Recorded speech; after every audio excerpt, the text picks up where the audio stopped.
kuningriigi päeva lippu kand kuningakoori Madara vedosnik Rohti Svetlana. Madara on Põlva Seto seltsist välja kasunud sillokene koorikene, kohpar hilla 5 naist. Madara nimi tuleb Värni-Madara taimest, minke juurtega Seto esime verevat langa värbse, et taast hamme kirjukuta. Koorikese algus on ütet hällüpäeva praasnikult, koh proonti lauta Seto laula. Kugi kõik Madara naase oli peri Setomaalt, omad nad kimmelt hoitma nii edasi viima Seto kultuuri.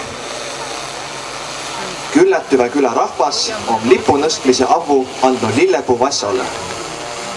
Lillepuu Vasso on küllätüvä küla heng nii tiidmine. Time ihtvõtmisel on taastet küllätüvät sässon. Vasso on Seto miihhi laulu heng nii Seto miihhi summa laulu ese.